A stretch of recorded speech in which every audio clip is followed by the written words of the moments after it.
Hi guys, it's Dr. Orlando doing our part 3 of bonds here.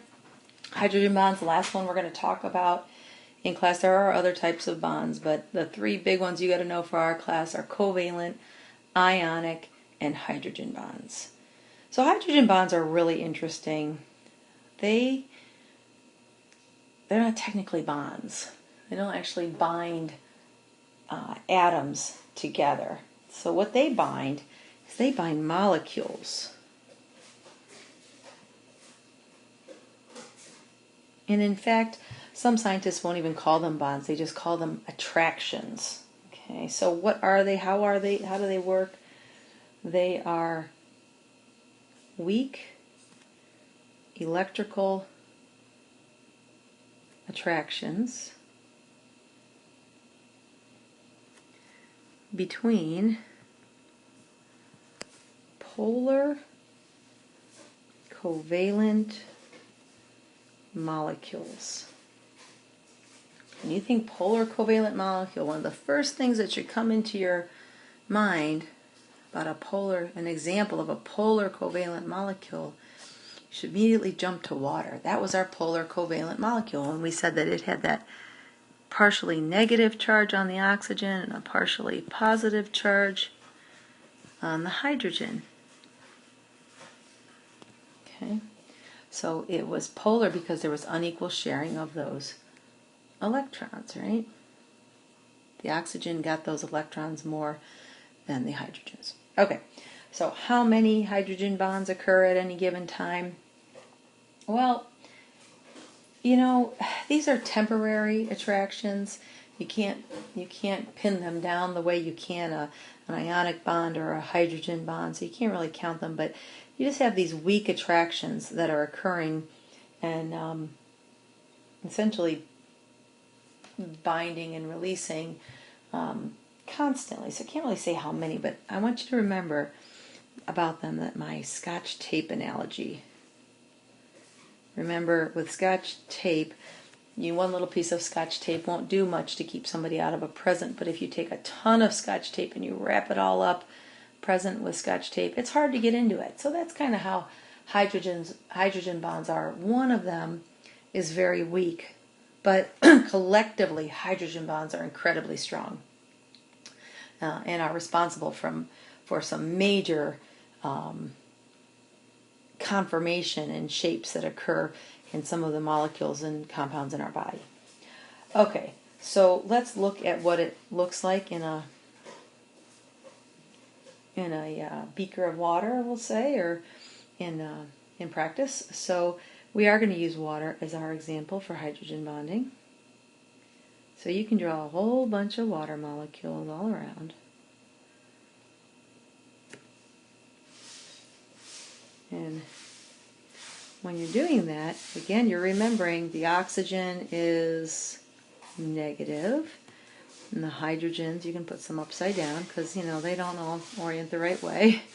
The oxygen is negative and the hydrogens are positive.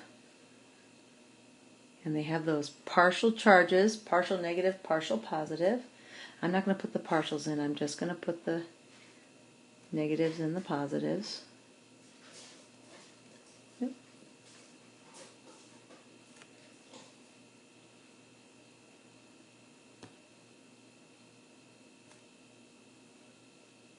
Okay, so then you take another color and you can start doing some dots between them. So this hydrogen is attracted to that oxygen, and these guys are attracted to each other. I don't want that to look like a line. I want those to be dots.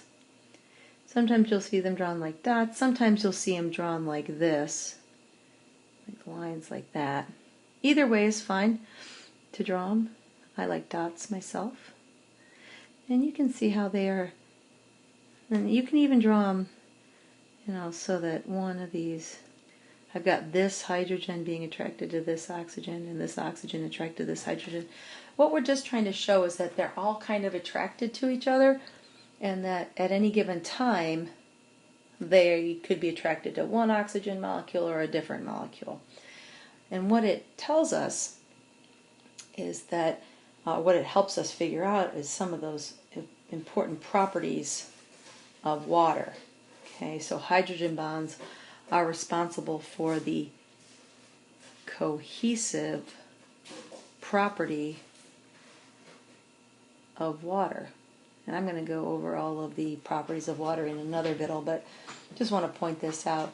The fact that the water molecules stick to each other, that is cohesion, and it is responsible for surface tension. You know, when you take a tabletop or a flat surface and you put water on it and it bubbles up, surface tension.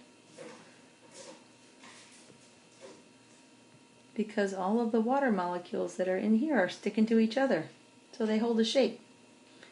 Okay, it's what is responsible for, if you have a flat surface of water like a pool, and you got a guy here ready to do his big old belly flop, right? He's going to splash down, and it is going to hurt big time, right? When he splashes down, it looks more like a critter, not a person. Critter could do a belly flop, I guess. Anyway, the surface tension in the water is due to hydrogen bonds. All those little water molecules in the pool are sticking together, and so the force of the body has to overcome that, and doing the belly flop makes it very painful because of that. Okay, and then lastly, the really important one that I want you to understand with respect to hydrogen bonds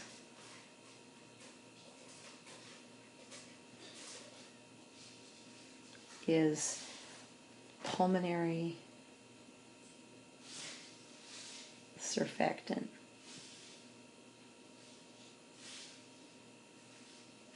Okay, so pulmonary surfactant, remember, this is a chemical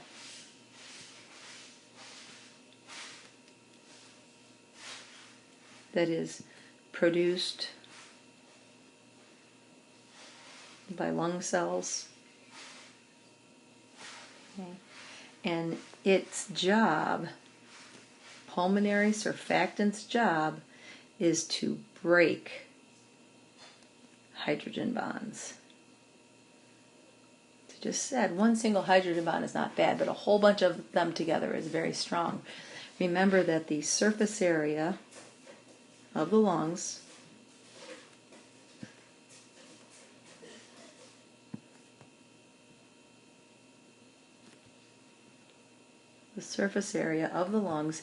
is equal to, it's big. It's big. There's lots of different reports. Tennis court is what always comes up if you Google what's the surface area of the lungs. You'll hear it's as big as a tennis court. So if you took the area that you can exchange gas in the lungs and you laid it all out flat, it would cover the area of a tennis court. And then on top of that, and underneath that, put water. Okay, so we have to have water on both sides of this membrane because the gases will diffuse through the water. So that's a lot of water on top of that. And imagine if you have water and all of those hydrogen bonds there, it would make that water very strong on the top and bottom of the lungs. So surfactant's job is to break all of those hydrogen bonds because we need our lungs to be able to contract and expand. So just like in class when I took a deep breath and my rib cage expanded, that was easy for me to do because the hydrogen bonds weren't a problem. Because I have surfactant. Okay. And then when I exhaled, my lungs went back to a relaxed position. And that was easy to do because, again, the hydrogen bonds weren't in the way. They weren't competing or resisting, I guess is a great way to put it. They weren't resisting the expansion and relaxation of my lungs. So that's really important. And for all of us in class, we're perfectly fine. Our surfactant is working great. I said where it came into play and where this can be a problem is in our preemies, newborns that are just born a little bit early too, or if you have a baby that is taken by C-section in an emergency. there's a normal hormonal cascade that leads to the baby making surfactant. And so if they don't do that because they are preemie or because of an emergency C-section, then the preemies or these babies can end up with respiratory distress syndrome. So these babies aren't able to expand their lungs properly because the surfactant isn't on board yet. So all those hydrogen bonds are making it difficult for the baby to expand their lungs. And they don't have very strong muscles, so they can't force their lungs open. So the treatment is going to be the baby's going to spend some time in the NICU. They're going to be on oxygen. They may be able to give the baby some pulmonary surfactant by an inhaler or nebulizer-like device. And then once that's in there, it starts working. And also they're going to give them any other treatments that they might need, intubate if necessary, and make sure that the baby's breathing good. And then over time, the baby, if the baby is healthy and doing well, his or her lungs will produce pulmonary surfactant, and baby will do just fine. So that is hydrogen bonds. Okay, very, very weak in and of themselves, but very strong collectively.